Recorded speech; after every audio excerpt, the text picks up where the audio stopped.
Welcome and good evening.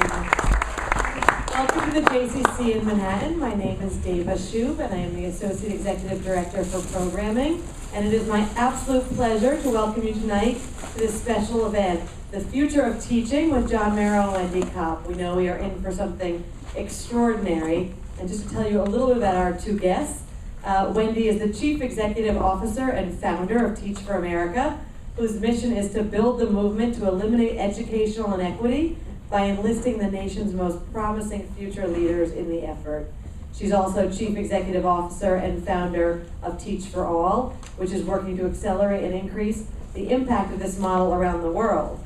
Wendy proposed the creation of Teach for America in her undergraduate thesis in 1989, and today more than 8,000 Teach for America core members are in the midst of a 2-year teaching commitment in 39 regions across the country, reaching over 500,000 students, and 20,000 alumni are working inside and outside the field of education to continue the effort to ensure educational excellence and equity.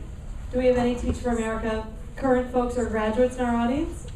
I figure we had at least a few. Terrific. Maybe this will inspire more. Wendy will be joining in conversation with John Merrow, who began his career as an education reporter with National Public Radio in 1974 with the weekly series Options in Education. Following the acclaim of that series, Merrow branched out into public television, first as the host of the documentary series The Merrow Report. John's work has been distinguished by the industry's most prestigious awards, including the George Polk Award, George Foster Peabody Award, 3 Emmy nominations, 4 signed Gold Eagle Awards, and numerous awards from Education Writers Association. And John's also the author of several books and maintains a weekly blog. Taking note, I had the pleasure recently of being at his book launch party, and for those of you who haven't read it yet, I would strongly recommend it. As planning began for this evening's program, we're excited to find a rich partner in educational and journalistic expertise who could help our community through the JCC navigate the issues facing the American education system. And when we get a good idea, we go with it. It really is our honor to announce that the JCC Conversations series, which some of you may have encountered before, we have a series with Abby Poggerman called What Everyone's Talking About, and another series with Myron Candell called More Than Money. We're now going to launch a 3rd series with John called Learning Matters, and that will begin in the fall, so save the date for September 21st when our new education series officially kicks off. I also want to give special welcome. We have about 40 members of our JCC Literacy Volunteers program here. We have a wonderful program that outreaches to a number of city schools.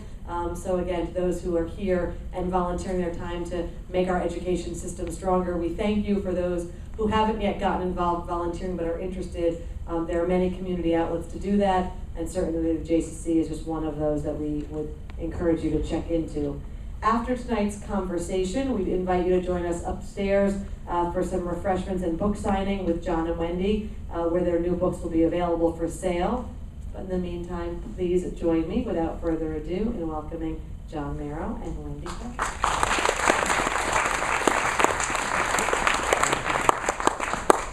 Thank you. Wendy and I agreed that we would ask each other some softball questions. Then we would open it up, questions from you all, and the thread is that if you run out of questions, we're going to karaoke. So, and what we agreed is that we would flip a coin to see who would get to ask the first. Would you call it, Mayor? Sure. Tails. You lose. I knew I didn't have a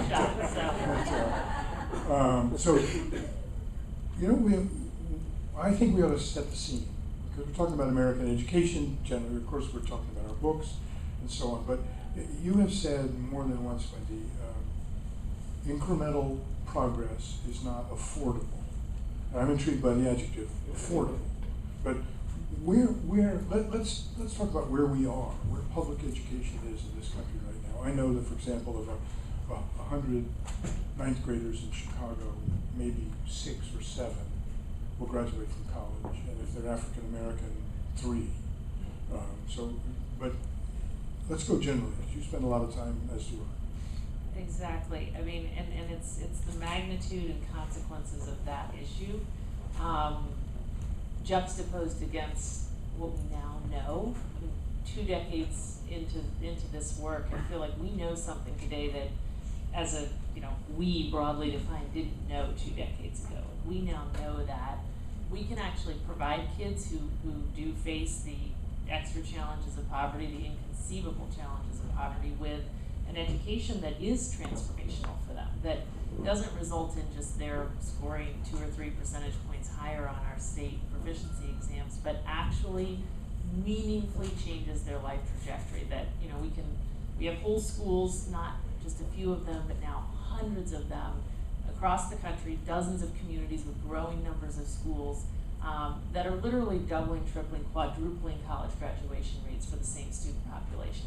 So it's knowing both the magnitude of the problem. We have 15 million kids growing up below the poverty line in our country, whose prospects are, as you say, 8% of them nationally will actually graduate from college versus 80% of kids who grow up in the top income quartile. That is just, this is in a land of opportunity. And I think it's the knowledge of the magnitude of that, but also just juxtaposed against, what we now know. We can solve this problem, and it's that I think creates a moral imperative to say, we have to do something about this. What do you say to people who say, wait a minute, you should be attacking poverty? You're just doing education. Poverty is the issue, you just said. I think that we should, and we have, I think we should continue to try everything we can to mitigate the challenges of poverty. I think what we've learned over the last 2 decades is that we don't have to wait to solve poverty, to provide kids with the kind of education that actually gets them out of poverty. And that's what I think creates the incredible opportunity we have today. So you juxtaposing incremental versus transformational. You said incremental progress is not affordable. Is that an economics term?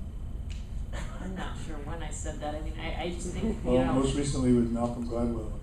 I was probably tongue-tied, didn't know what to do with myself. I think it isn't affordable either, honestly. In a country which is the most, resourced in the world, to tolerate, personally, I'm most motivated by the moral terms of all this, like the implications for kids and families and communities of not stepping up and doing what we now know is possible to do. That's what motivates me and tells me, we've got to make choices differently now that we know how to actually make this happen. I think there's also economic consequences. Obviously, our long-term economic strength as a country, not to mention just the very nature of our democracy, it all relies on our living up to our promise of ensuring that all kids, regardless of where they're born, have the chance to fulfill their true potential. A promise that we have never kept. Yeah. Although we have tried probably harder than most countries. But yeah. In terms of where we are internationally, probably the most reliable test is PISA, Program International Student Assessment.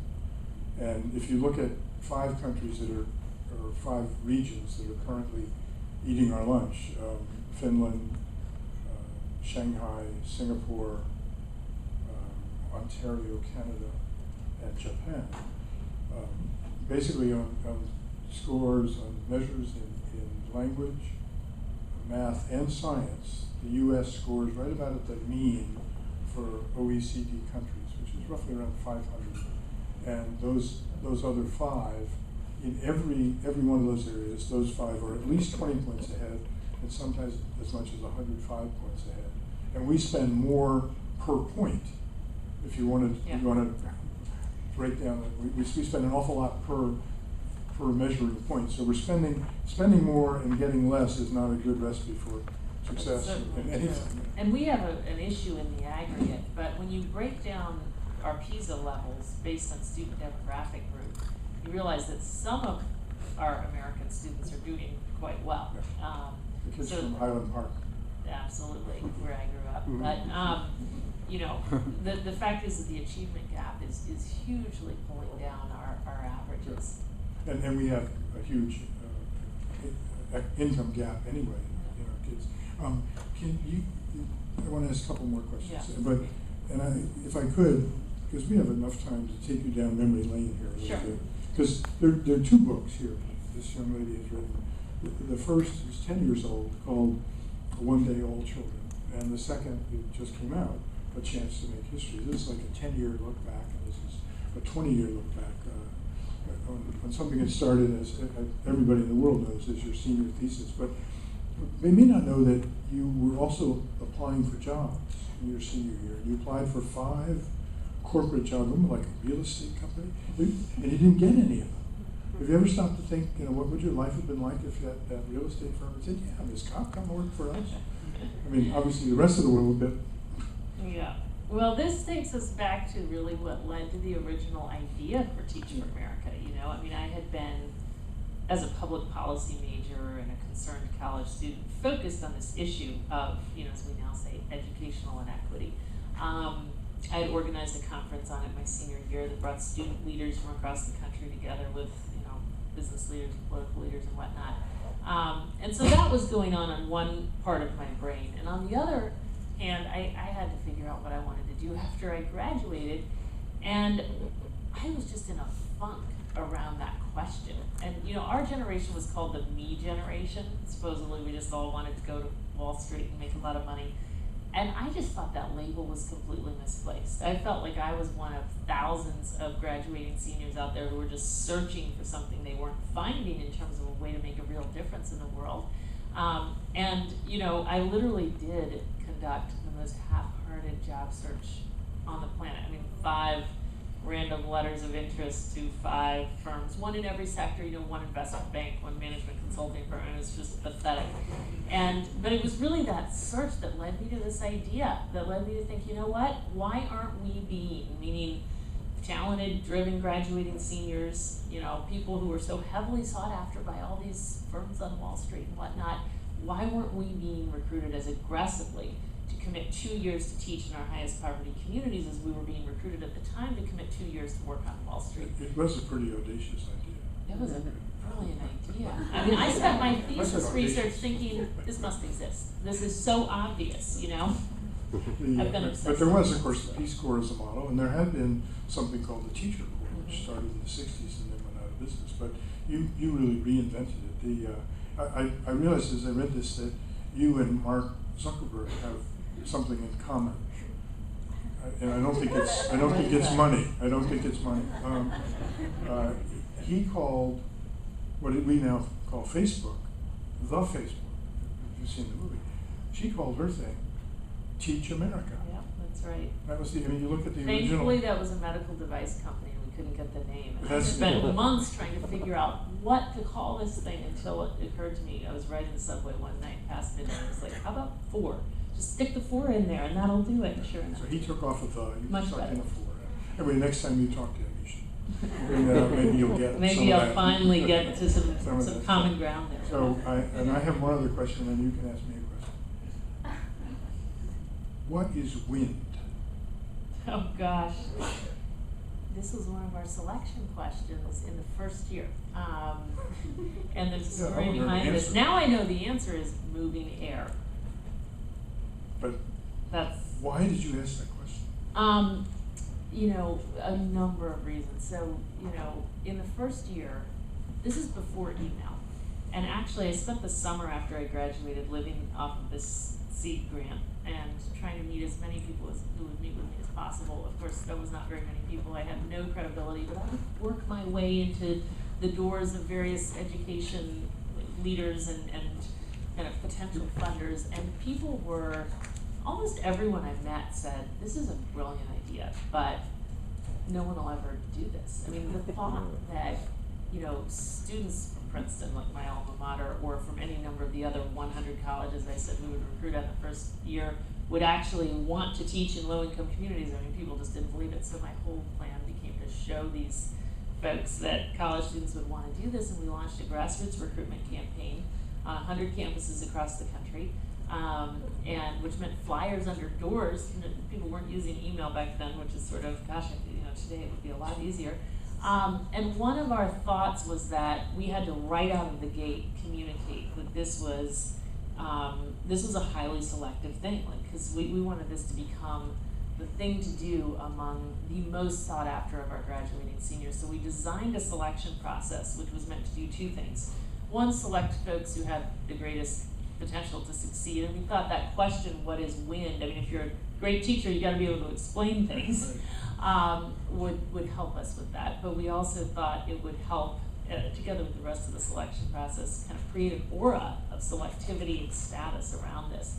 And honestly, I don't know how this happened, but it worked. A week in, we were hearing from people that they weren't applying because they heard it was so hard to get in.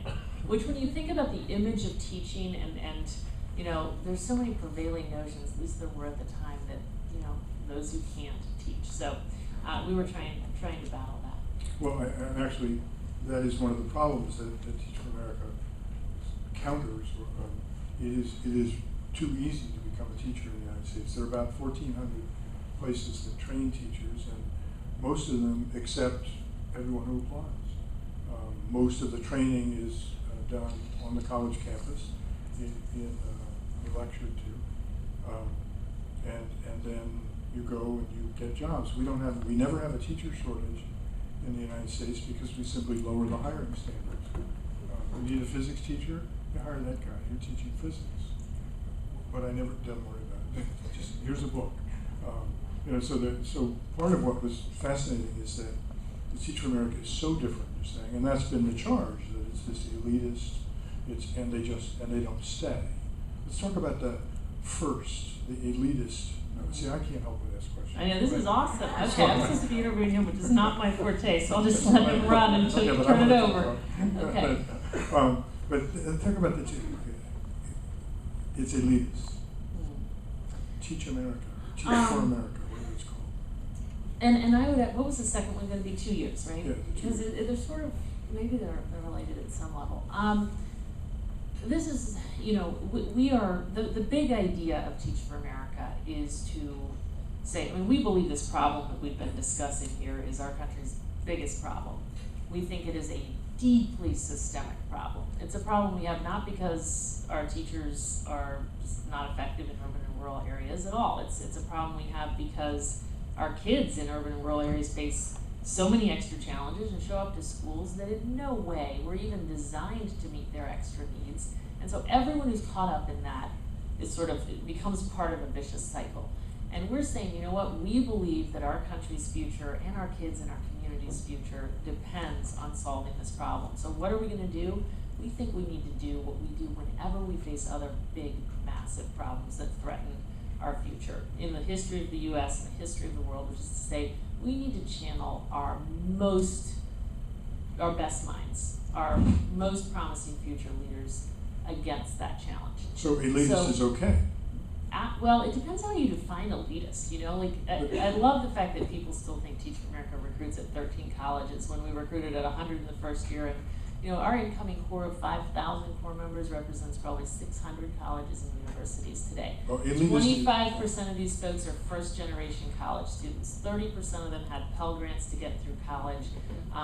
We are twice as diverse in terms of African American and Latino seniors than the graduating senior population of the top 400 colleges and universities in our country. So we make a huge effort to recruit a very diverse group of people.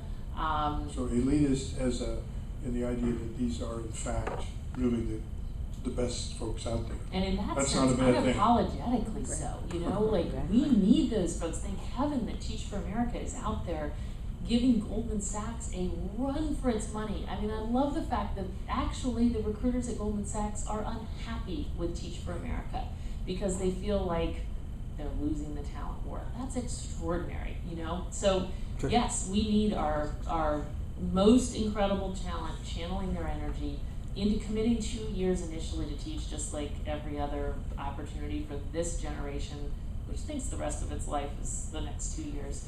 You know, that is a very influential time. Before we talk about the second, there's something remarkable going on in American education right now. The teaching force is growing younger, whiter, greener, and more female. Now, those are not necessarily good things, but that is what's happening. In 1987, the modal You guys remember mode, mean, all that stuff? Mode is the most common. The mode in terms of years of experience in 1987 was 15 years. The mode in 2007, which is the last year that I could find data for, is 1 year. We had more first-year teachers than any other kind. And of the 200,000 teachers hired in that year, 60%, 60,000 of them came through alternative certification programs.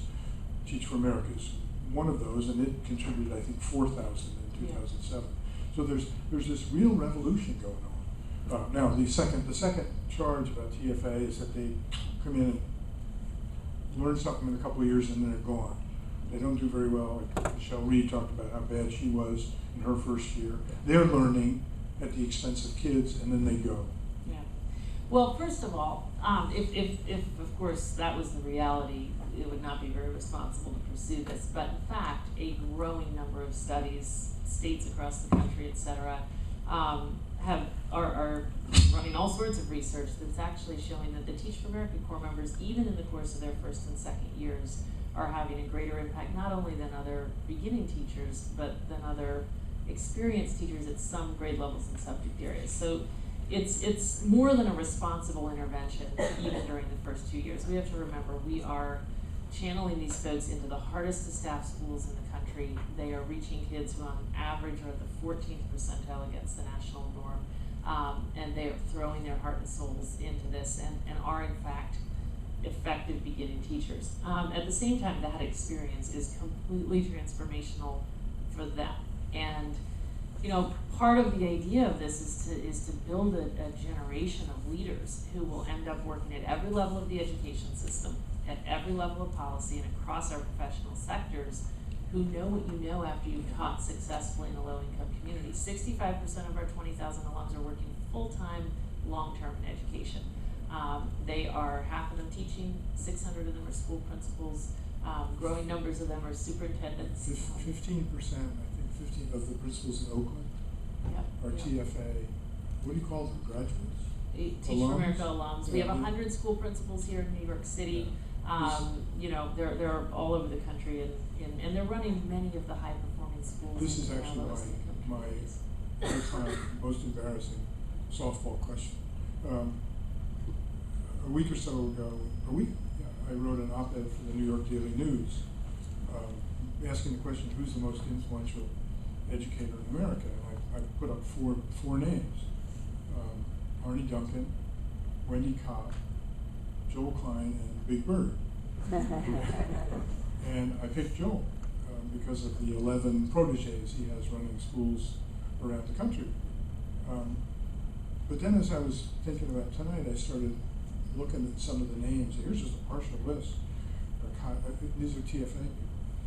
Kaya Henderson, Chancellor in Washington, D.C., Cammie Anderson in Newark, Michelle Reed, former Washington, now something called Students First, Dave Lemon and Mike Feinberg, who founded KIPP, Iris Chen of I Have a Dream, Kim Smith, the New Schools Venture Fund, Dan Ketzier of the Broad Foundation, Kevin Huffman, now State Superintendent of Tennessee, Sarah Houston, who's around here somewhere, of New Schools for New Orleans, Chris Barbick of Yes Prep, in Houston, the writer Sarah Mosley,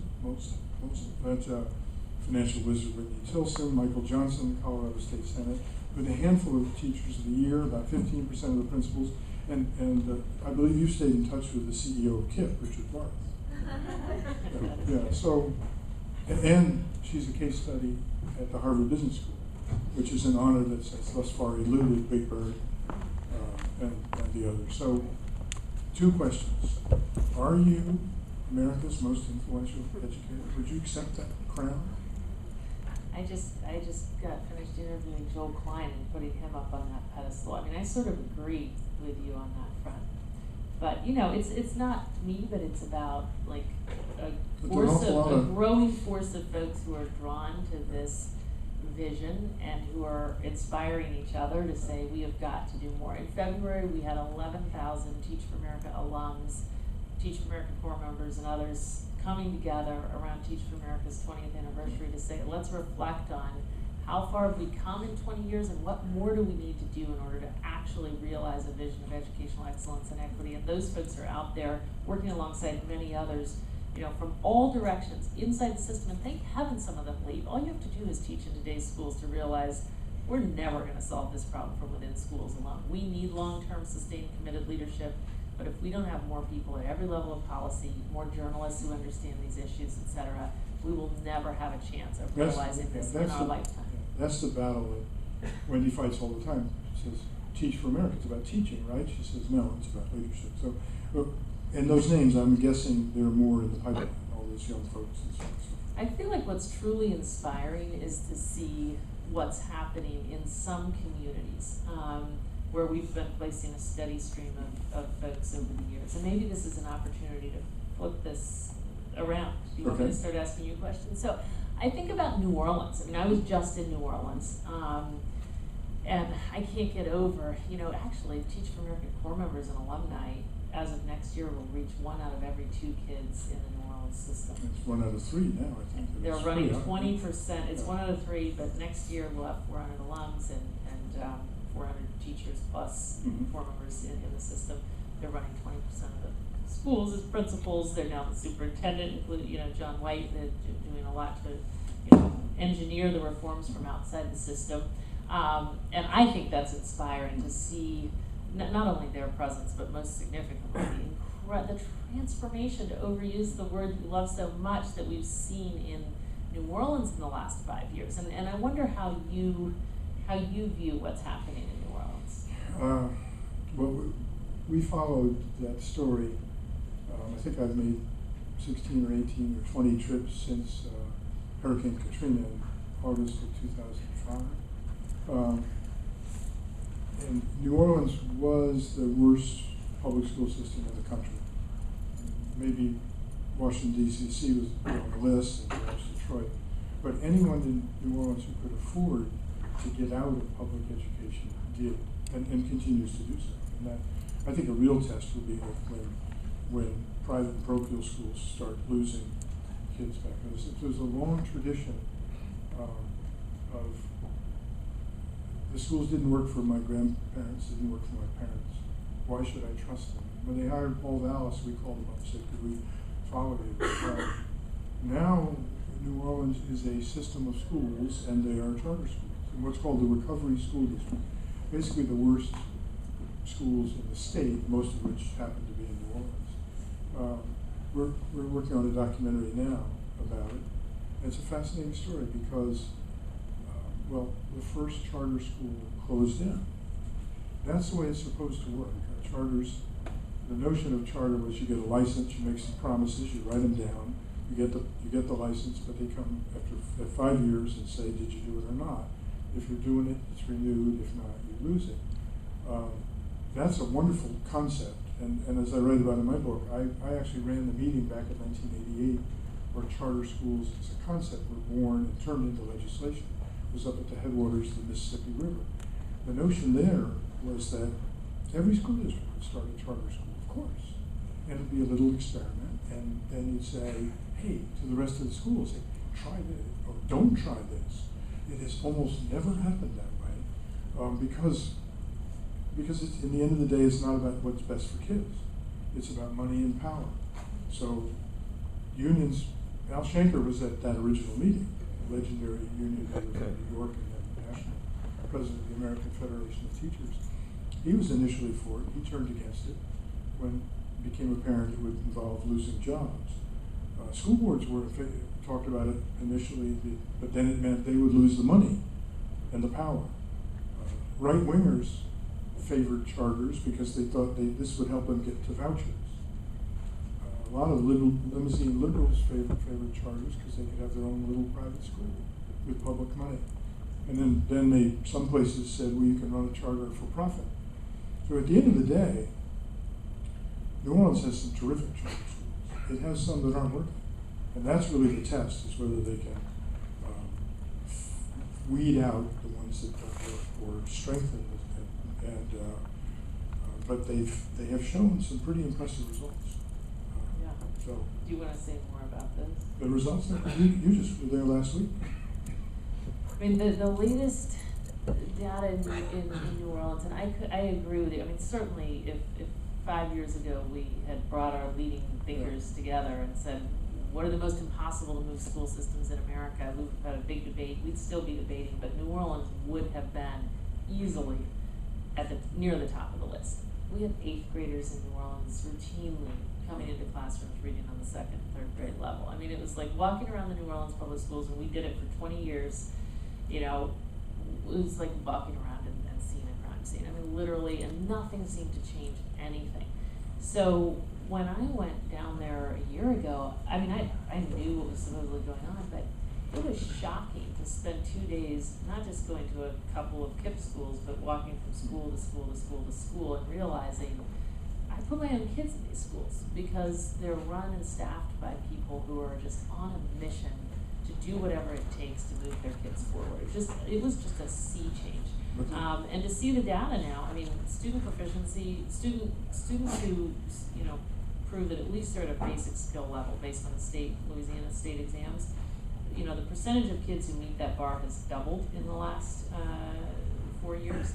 And in fact, their results have outpaced the state of Louisiana's results 4 times. Like they're quadrupled. I mean, there's still a long way to go. But they are moving quickly in the right direction. We need a microphone. I don't know that it's, to use your word, transformation. It's certainly a lot better than it was, but there's an awful long way to go. There's a whole larger discussion to be had, but let me step back and ask you,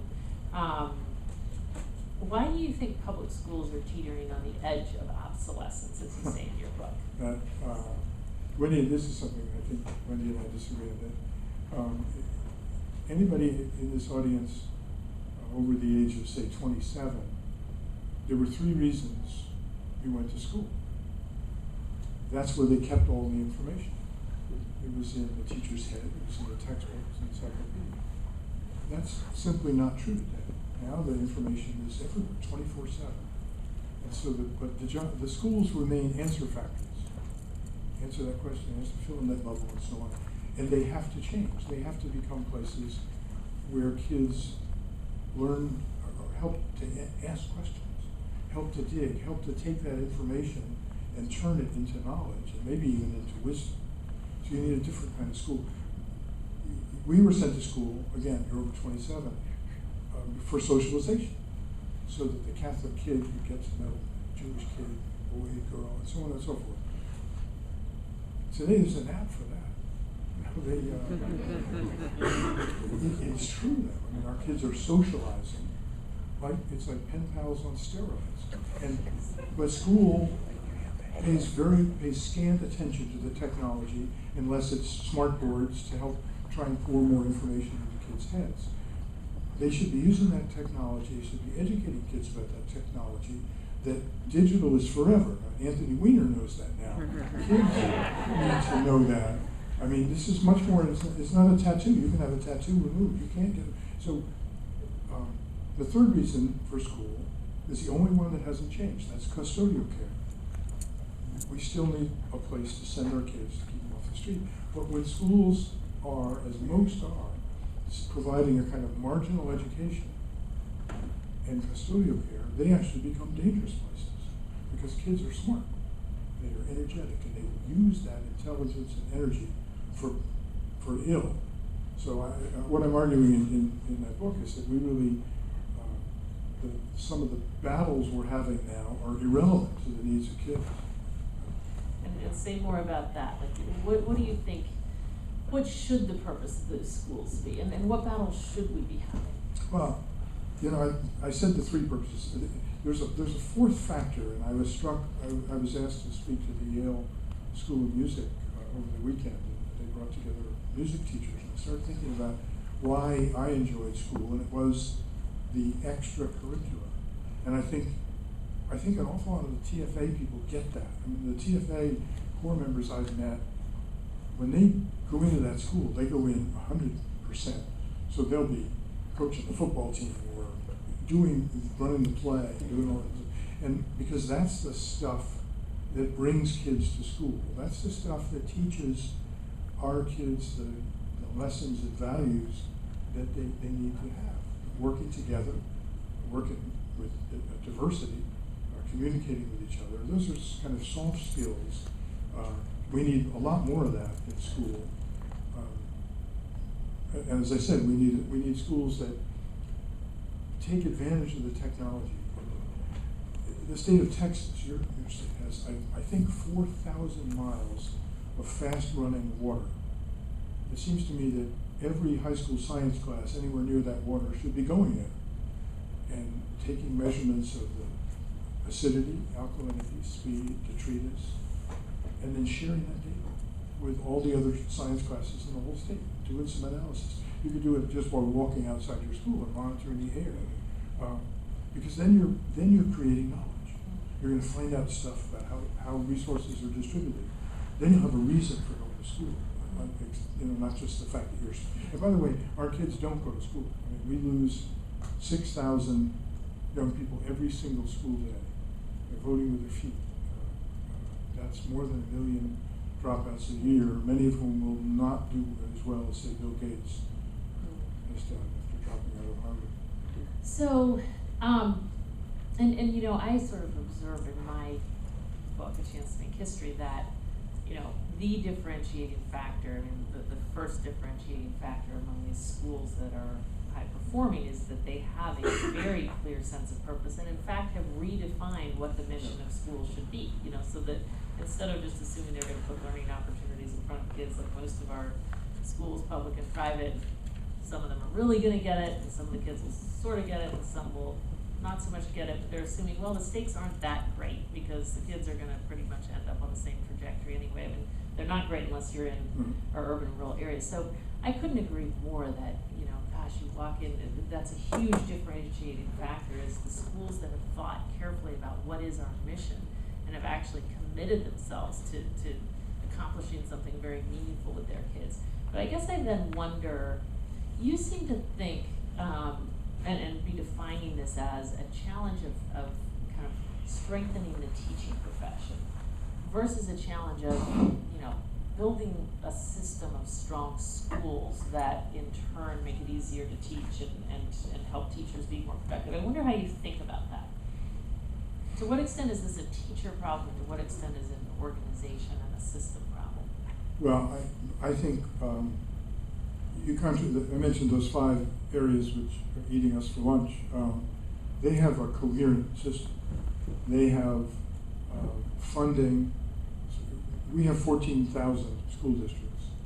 We have 3 funding streams, with the exception of Hawaii, which is one district. So that 40 to 50% of the money comes from local resources, which means New Rochelle can spend a whole lot more than the neighboring town, so that teachers will migrate to New Rochelle where they can make more money. So you have a systems problem that way.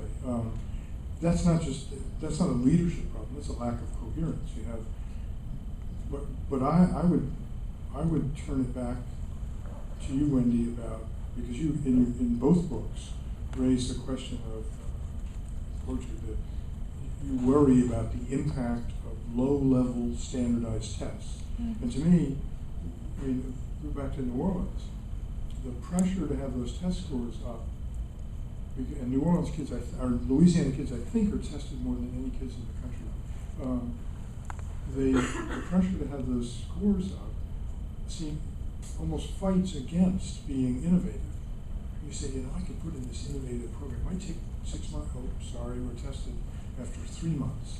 But what is your concern about low-level standardized tests? I think we run the risk of that when we don't have the kind of local leadership that we need. But I have to say, and again, just having just been in New Orleans, engaging with dozens of the folks who are running these schools and whatnot, this is a group of people who are deeply, passionately committed to their kids and want so desperately, they could not agree more that they are far from where they're trying to go. But do you worry, though, that measure, passing the LEAP test, it's called LEAP, or something? I don't know anyone who's aiming at the LEAP test as their end goal. Yeah. But I do think, I would be deeply concerned. Here we are in New York, so maybe we know more about these tests, but if my fourth grader can't demonstrate proficiency against the New York State standards in fourth grade, am I gonna be worried? Yeah. Yeah. I'm gonna be really worried. I Okay, mean, would I'm you thinking be you better worried- ace that test as that's a baseline, but the teachers in my kid's school thankfully are aiming so far ahead of that. And honestly, the folks I've engaged, I'm sure there's a range in New Orleans, but I've been in numbers of schools in New Orleans where, the school principals are aiming at genuinely putting kids on a level playing field. Would you be worried if Francis Van came home and said, and you said, what'd you do at school today, knowing that the test was 3 weeks away, and he said, well, we started practicing for the test? Well, in fact, I brought my son Francis here somewhere. Yay. I really get to do this stuff on the Upper West Side where we live, so I drug him along. I mean, honestly, he's in a school where But that would you be happens. concerned if that were happening? Because that is what happens in an awful lot Yeah. of schools. In an ideal world, that would not be happening. In an ideal world, we'd be driving at both the basic and critical thinking skills that the New York State tests I actually do assess. And these are pretty rigorous tests. I don't know if you've ever taken them. I have, now that my sons are practicing for them. I don't think it's a terrible waste of time to do that, but I think ideally we would integrate that right along with they're in a school that's aiming way beyond that in terms of, kind of truly engaging kids. Well, I mean, maybe that's part of the question is where do they aim? Because it seems to me that schools that poor children go to are quite likely to aim at that bar. I have to say, it all depends, and it comes down to, and this is why, we've blamed No Child Left Behind for so many things, and I just think, gosh, and then the evidence that No Child Left Behind is terrible and that our federal lawmakers were just deranged when they adopted that, is that we have school principals who take the kids out of their classes, put them in this auditorium for 2 months and do test prep, or schools that have nothing but test prep books as their curriculum. That is outrageous. Who do we blame for that? Honestly, I again say in my book, I think we need to move beyond the blame game and realize we've all got to change. Everyone's caught up in a vicious cycle, but honestly, I think what we've learned through the last 10 years of No Child Left Behind is the limitations of federal mandates. We've got a bunch of people out there who are trying to game the system, and I think what we've learned is that yes, there's a power to committing ourselves as a nation to measurable progress in closing the achievement gap, but we need to think about how to spend our federal dollars and how to spend our state dollars around incenting the development of local leadership who will actually act, with the full spirit of, leveling the playing field. And they have to trust that, for example, if you want kids to pass a reading test, they should read, not spend 3 weeks practicing taking a reading test. But you have to trust the kids. And it may well be that a lot of the leaders don't even trust the kids. This is the real reason I talk about transformation, because I think we can get caught up in an incremental world. And you read the headlines and you think about, so much of what's dominated our discussion in the last decade has been, we're celebrating progress when 33% of kids in a school are reading on level versus 30% in the school next door. And when you know the reality that some of our schools are putting kids who face the most extreme challenges you can face as a kid, literally on a level playing field with kids in the most privileged of circumstances. It's spending time in those schools, spending time up here at the KIPP Infinity School or in Newark, New Jersey at North Star Elementary, where I walked down the hallways and saw this student population of the kindergartners writing in both English and Spanish on the walls that would put anything I see in my own kid's school to shame. That's where you realize it is possible to do this. It is certainly not that kids can't do the work, that their parents don't care. It's just that we have not been truly setting them up for success and providing the kind of supports and meeting with them with the expectations that they have potential to get. Last week on the NewsHour, my producer, Kat McGrath, who was here, and I had a piece about a school in the South Bronx, PS1, and we were just trying to explore the question of reading. And it was fascinating because if you didn't see it, I invite you to take a look on our website. But the first graders at PS1 were reading confidently. I mean, I had them read a nonsense story, had them cover their eyes and read. I wrote on the smartboard, the blue pancake went swimming in the lake and ate a frog. Now, if you can read that and you scoff, you have comprehended. That's well beyond decoding. And they all took, as soon as they realized it was okay to be critical of a story written by an old guy with white hair, they just tore it apart. I mean, they knew what was going on. They knew it was a bad story, and they had fun. The fourth graders in that school, 18% are reading on grade level. So, I mean, is this a paradox or a contradiction that the piece explores? And it seems as if part of what happens is they get so caught up in the testing that they, as one teacher said, we take all the joy out of it. I guess I worry that, when you say the low-level standardized tests, I mean, is it your job as head of Teach for America and as America's fourth most important educator, just behind Big Bird? Is it your? I mean, do you feel like you should speak up for better ways of evaluating kids? Well, as I say in Chance to Make History, I think we should not throw. I mean, I personally think any effective teacher is constantly assessing their kids. Any effective school leader is absolutely looking for all sorts of ways to understand how their kids are doing versus where they have the potential to be and where they should be based on not standardized tests, but standards, like the standards that we all know that our kids need to master. And I think we need to be investing in better and better assessments. In this day and age, we should be able to give our teachers and our educators incredible tools for understanding where kids are truly in their understanding and mastery of different standards. But what we do now is we give an end-of-the-year test, which is a misnomer, because they're given in early to mid-May, and school gets out in New York at the end of June. Now that we're lucky, it used to be in January. So, well, that depends on how much you're willing to pay. The more you pay, the later they can be. But and those results are not known until late July, maybe early August. So if you have tests where the teacher can get the results right away and say, John needs some help in this, and then provide it. And you're right, we should be able to do that. And we're making progress. There's lots of good. Let's talk about, my book's called The Influence of Teachers, and it grows out of, I taught in New York for a couple of years, right out of college. I was sort of like a TFA person before Wendy came along, full of energy and stuff, and I left after 2 years, but have stayed in education. But I went, the kids invited me to their 40th reunion. So they were then 57, and I was 60, and I was 61. But of course, they still called me Mr. Merrow. And it was fascinating to hear from them what they retained, what they remembered. And I was just struck by that. And I was just trying to I hadn't studied teaching at all. I had failed the physical for the Peace Corps, but this is my back. But so I just tried to do what a really terrific teacher I had did. But I was just struck by the power that teachers have, the impact they have on kids' lives. Why don't we talk about what we disagree? Because I named names in this book, including Wendy Kopp,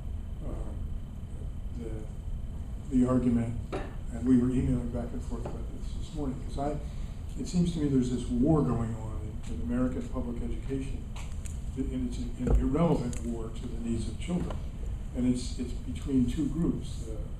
The group I call the Better People group, and I put Wendy in America. And they think the real problem is we just need better people in education. And there's Joel Klein, and there's Shelley, there's Wendy Kopp, there's a propaganda film called Waiting for Superman. There's Jeffrey Canada. I mean, there's a lot of power. There's Education Nation on NBC, and so on and so forth. And the other group I call Better Job. That if you want to improve schools, you have to make teaching a better job. It's a crummy job right now. Not only do you make less than you made 20 and 30 years ago, but there are daily humiliations. You can't go to the bathroom. You have to go to the bathroom. And if you could improve the job things would get better. And I just posit that as two camps. And Wendy sent me an email this morning, which I could quote if you like, but you could. I mean, this could take us into, and maybe after this we can open it up, or we can talk about more things we disagree on. But I think it's needed. I think I think we've got a massive system problem, and I mean, A Chance to Make History takes its title from one of our teachers, whose name is Megan Brousseau, who finished her 2 years teaching in the Bronx last year, and walked into her 112 ninth graders who came into her room significantly behind. She's supposed to be teaching them biology. They'd have little exposure to science. 20% of them are reading more than 3 years behind level. They're learning English as a second language, etc. She walks into her class and says, this is your chance to make history. And she calls upon them to take and pass the New York State Regents exam in biology, which is something that, most students in the Bronx don't do.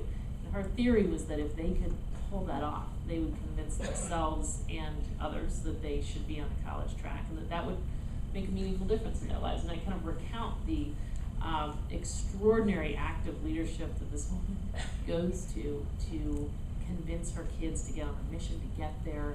She rewrites the whole curriculum. She's maximizing every second. She's getting them early and staying late. She's got 3/4 of them coming every Saturday.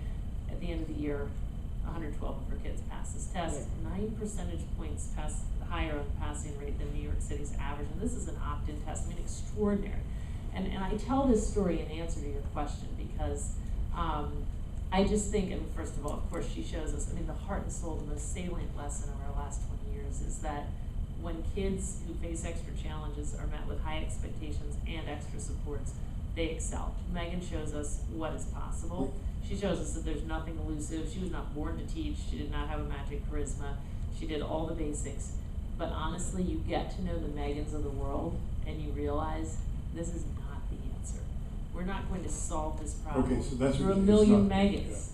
Yeah, right. It is I've met, I don't know, maybe 100 Megans in the last 20 years of this. She is the most extraordinary of extraordinary. And I guess I just think, it's a very daunting proposition to teach in transformational ways, which is what we need for the sake of our kids, outside of the context of a transformational school. And that's why I say, what's encouraging is we've seen the growth, and we have now hundreds of transformational schools that are making it much easier to teach and get the kind of results Megan's getting. But now the question is, can we create a whole system of transformational schools? But who are the leaders going to be to get us to that point? And I think, they're going to come from all over, but our mission is to say we need still more leadership. You can't find instances of transformational change, whether at the classroom or school or system level, without finding that there's a transformational leader at the helm of it.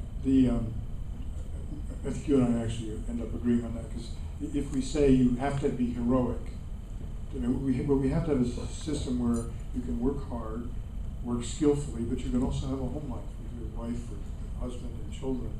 You can't count on heroic. If you only met 100 of them in 20 years, then we know you can't rely on them. We should open up a sec, but I want to go back. Because there's an old Mae West line: "I've been rich and I've been poor, and rich is better."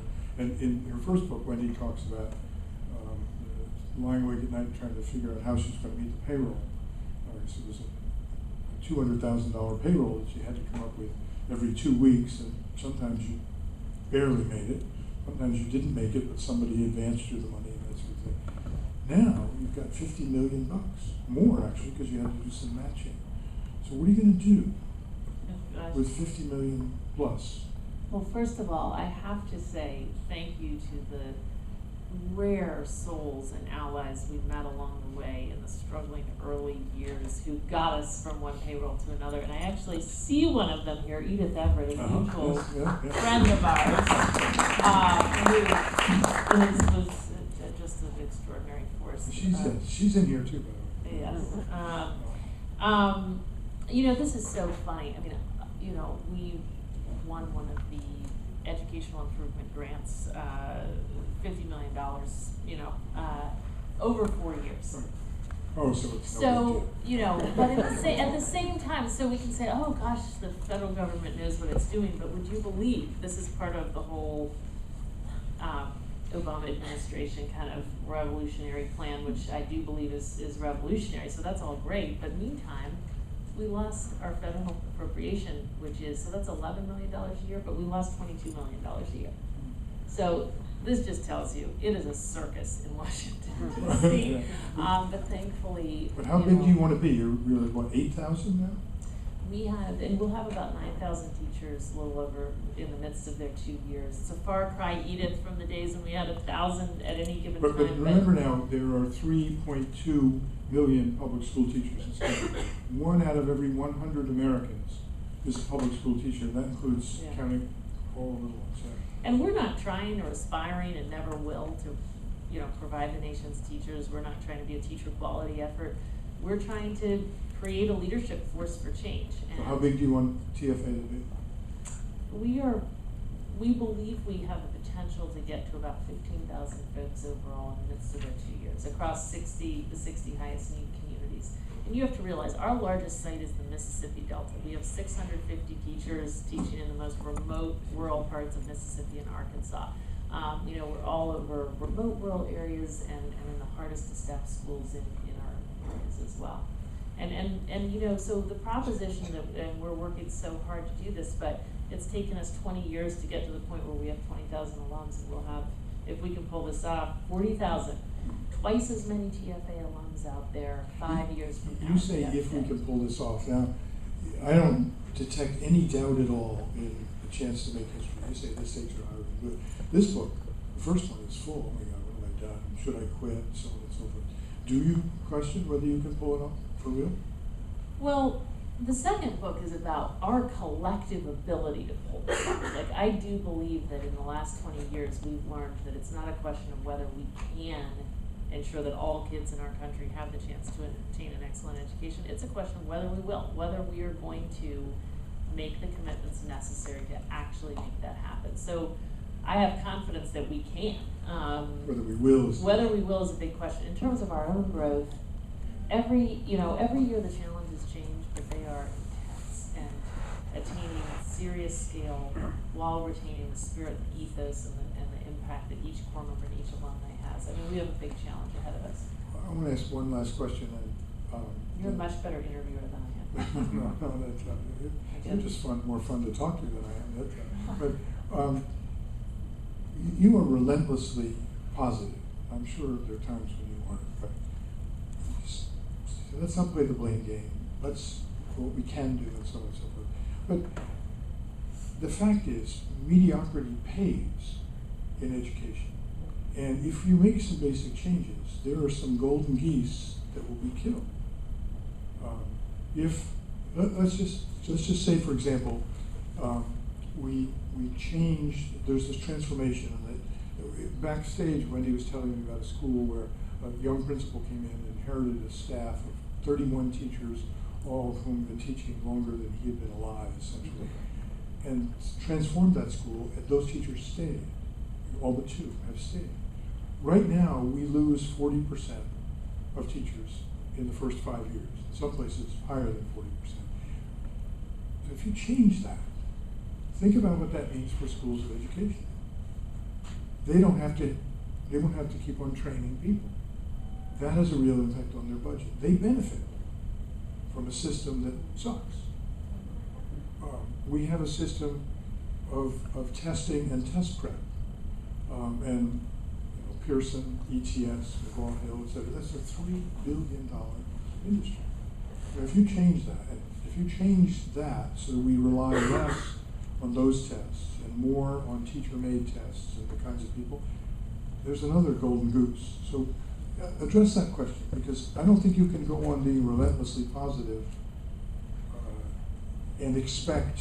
You're going to have to sooner or later you're going to confront the fact that some folks make a lot of money with a mediocre system.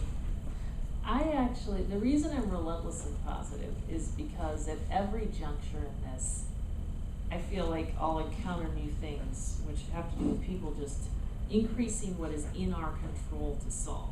You know, I mean, initially, a tiny fraction of our teachers rose above what seemed like it was gonna be a battle of survival, and basically did what Megan did and changed the rules of the game and said, actually, we can reach way beyond what the role of a teacher is traditionally meant to be. And then we saw some of our folks alongside others say, let's redefine the mission of a school and just how a school operates, and that will enable us to be successful even in this context where it seems like it's impossible to be successful. And now what I'm seeing is whole communities where, 5 years ago I'd show up in communities and I'd hear people say, well, I know what they're doing in New York, but we don't have Mayor Bloomberg, we've got a dysfunctional school board, we'll never change anything here. Or, well, we can't do X, we can't do the New Orleans because we don't have a hurricane and we have a union that won't enable us to do anything.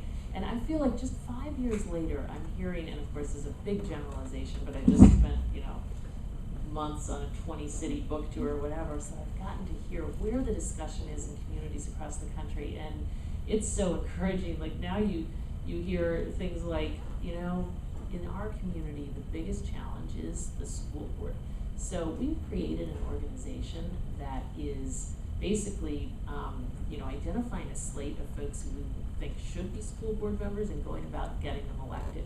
Or in our community, the problem is we've got the superintendent and we've got the union, and they're the two voices at the table, and the union will not give for the interest of kids. So actually we've created this advocacy organization, and it's mobilizing the parents of kids and other teachers to be a voice at the table so that we can broaden the discussion. Like at every turn, there are just so many encouraging things that are rooted in, honestly, leadership. At the end of the day, it's about how many people believe so deeply that our kids in urban and rural areas have enormous potential, and that we can affect the changes necessary to ensure that they fulfill that potential. And that's the question that drives us every day.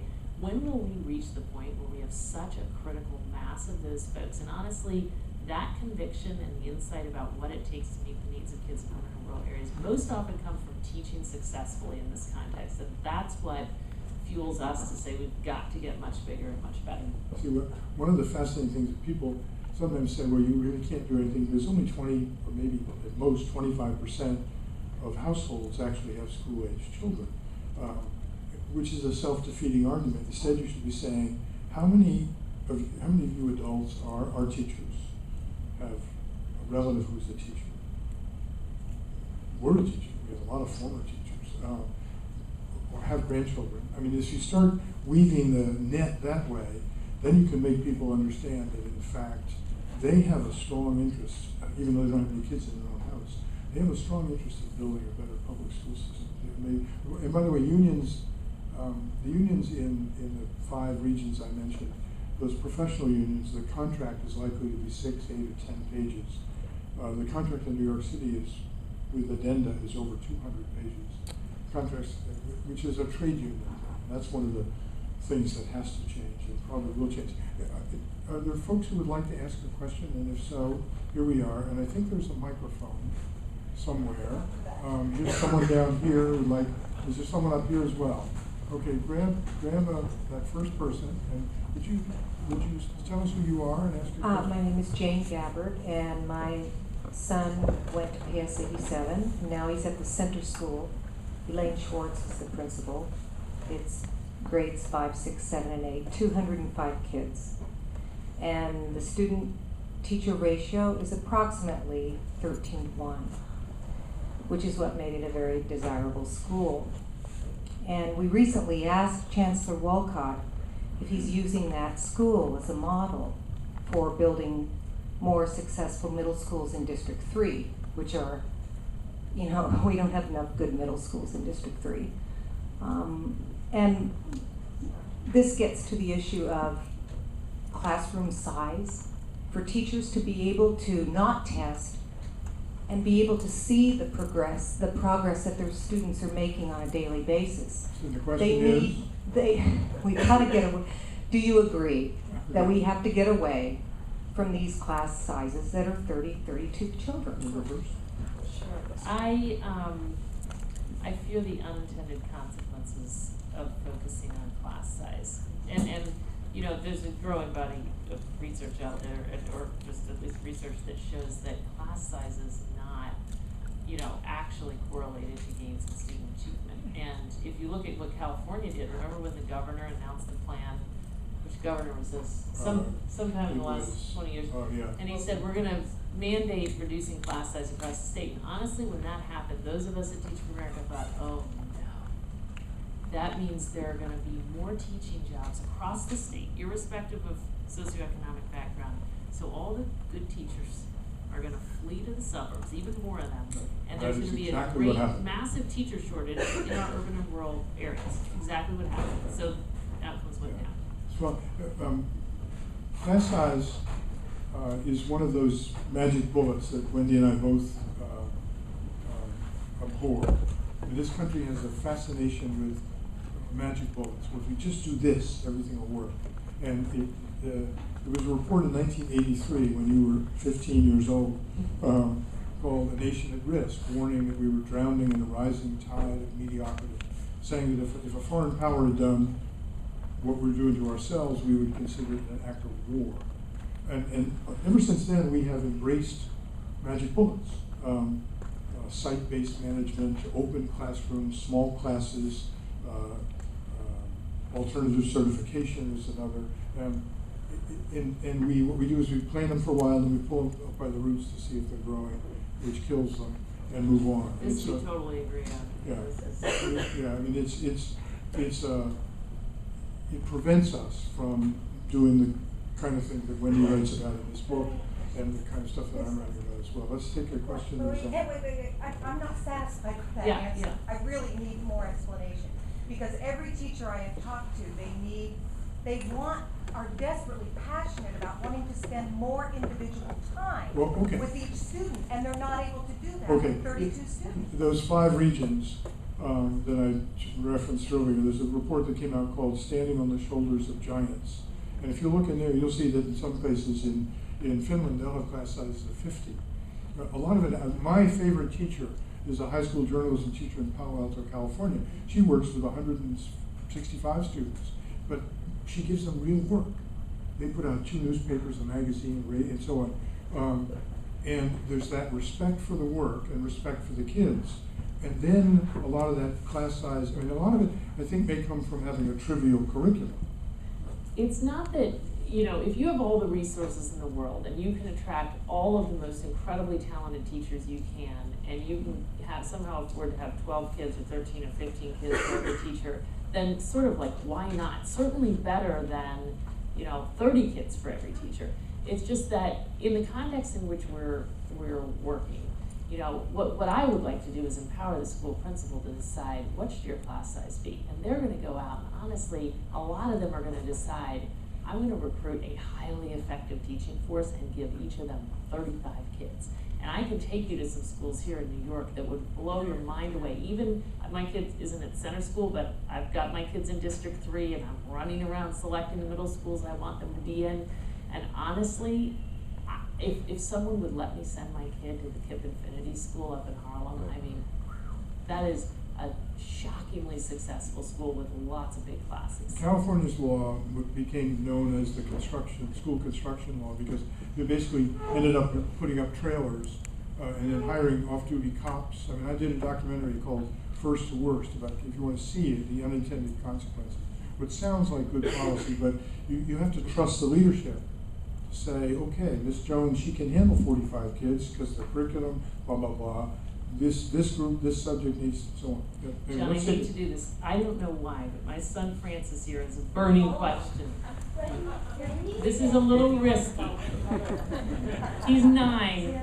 Okay. And he goes to a school that fosters creativity and, yes. Number 1, when you say I'm incredibly positive, at home, not positive about me not liking homework. Thank you, Francis.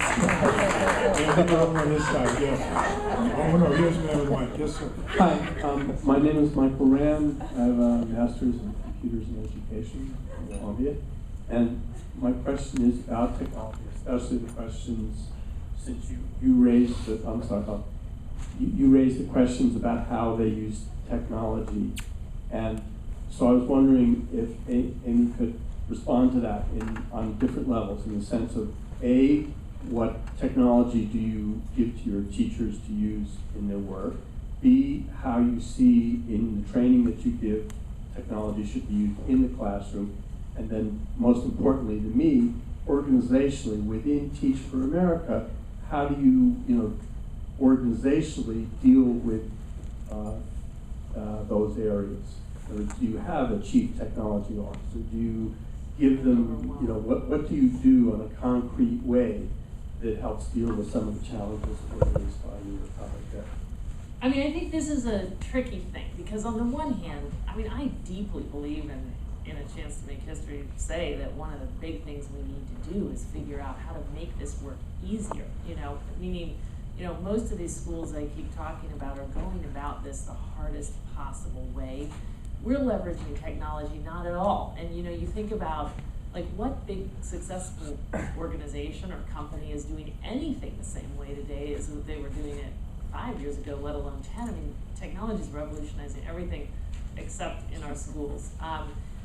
I do fear the potential for technology to become another silver bullet. And, I tell the tale of the school of the future in my book, which, a mere 7 years ago, it's like it was yesterday, we were writing about and talking about the school of the future. $60 million or something. Microsoft put, or I think I didn't name the company in the book, but put a team of its most senior people on designing the school of the future. They invested, as you say, $60 million in this. You can go visit it in Philadelphia. It is a gorgeous building that has managed to underperform the Philadelphia public schools. Which takes 10% of the kids are reading on level. And I went into this school, and I just have to finish this story. Literally stood in the back of the only room that they will open to the public, led by the only teacher who's been there since the beginning, a determined young guy. So this was their best. This is their best. He's talking as loud as he can to try to get the attention of the kids in front of the room. And I'm standing in the back, and I really counted it, got my facts right. Every single kid was either taking the battery out, trying to get the computer to start. Every kid they each had have a laptop. computer. IMing their friends or surfing the internet. And you go 1 mile away and you see an old Philadelphia building which has, essentially done a radical turnaround and moved from a 30% graduation rate to a graduation rate in the 90s where every kid has to have a college acceptance in order to leave. That's a transformational school. And what's the difference? It's the leadership, the culture, the management, the team of people they've been able to build. Yes, the technology, what I worry about is that educators will use the technology to do a better job of keeping track of kids, or to more effectively pour the stuff into the heads of the children that the adults have agreed belongs there. Whereas what it can do is be transformative. It really can be. But I think Wendy's right to be fearful of it as a silver bullet. We have another question? Yeah. If someone has the mic, yes. Oh, I'm sorry. You're on. Go right. I'll give it to you. I have the mic. So, my name is Laura Sherellian. I'm a pre-service teacher going to school in Penn State, Harrisburg, to get my degree at a time when a lot of people my age are retiring. So I'm going to be an elementary teacher, graduating hopefully next May.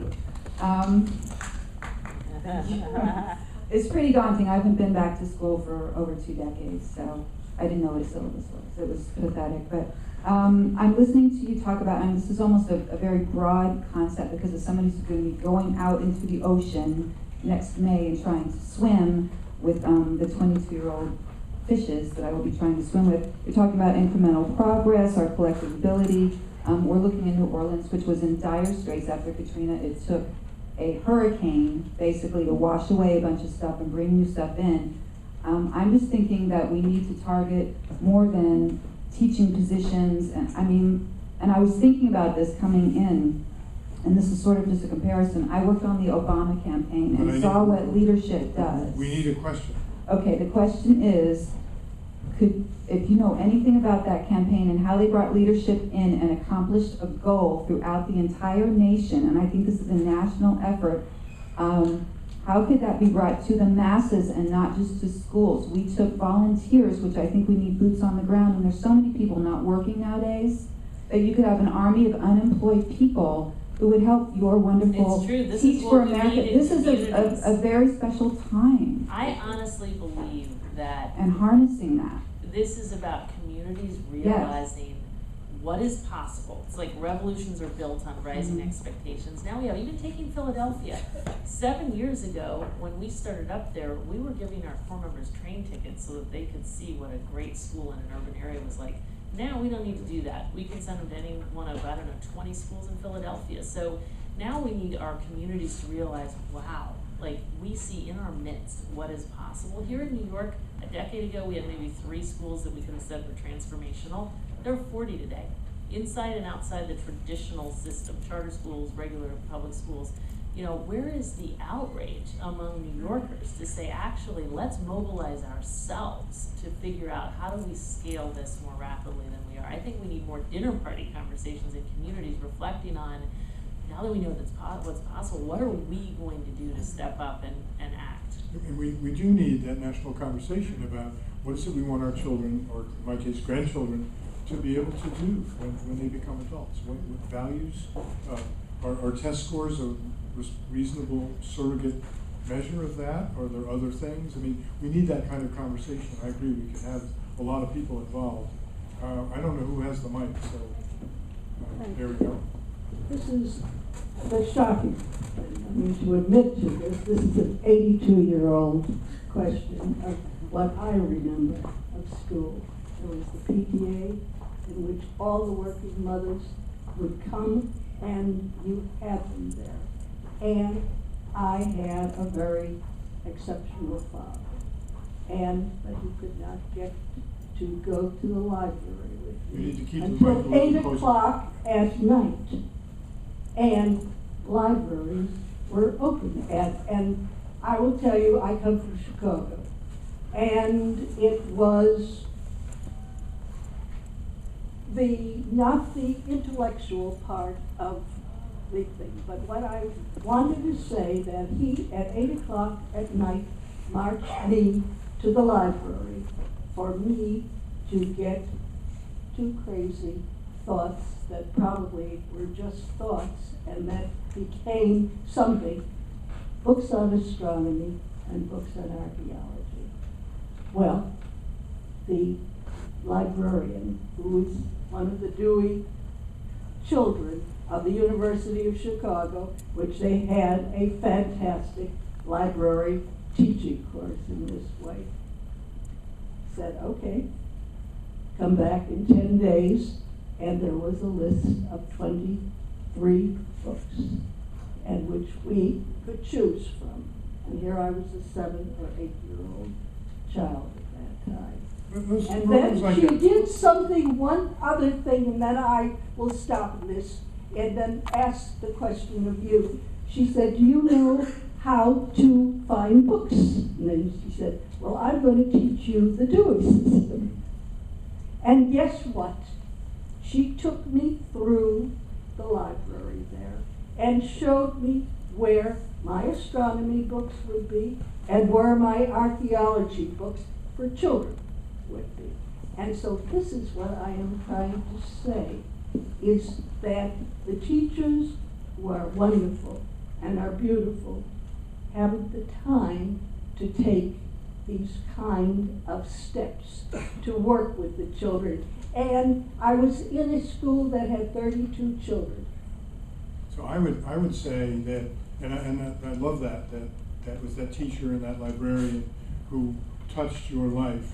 And yes. I think most of the men and women in teaching want to be that person. That's right. And what we have going on now is in fact disgraceful, in my view. We have these all-out attacks on teaching as a profession, on teacher unions, and on individual teachers, which I think makes it very difficult to get up in the morning and go teach. We have a very narrow curriculum which forces teaching to the test, which doesn't allow the expansion. The state of Virginia has just done a fascinating thing. 5 superintendents in the state of Virginia have just petitioned the state, and they represent 25% of the kids, have petitioned the state for permission to give the end of the year tests in the fall, not in May, but give it in October. And their logic is that, I mean, they can't say this publicly, but one of them told me this. Logic is the test is not all that challenging. And most of the kids, at least half the kids, will pass it. even before they've studied all the stuff. And then the teachers will be able to do the kinds of stuff you talked about. They're going to dig deeply. Now, the response of the state superintendent was, oh, I don't think that's a very good idea. But they said, well, if we do this, then the other half who need help, we can identify where they need help. Wendy needs help with dividing with fractions. John's having trouble with such and such. It makes a lot of sense. But the best thing is it would empower teachers to go dig into stuff and help kids learn the kind of things they want to know. And the librarian was probably paid no more than $20. I know a topic with this passion and this promise could go on forever, but A, it's past Wendy's son's bedtime, and B, they've given us a lot of their time and attention so far, so I want to give a huge round of applause. And invite you all upstairs to check out their book, Have a Glass of Wine, and chat amongst yourselves, because I believe in the JCC, the audience really has the best conversations when the lights go on, so please keep it going.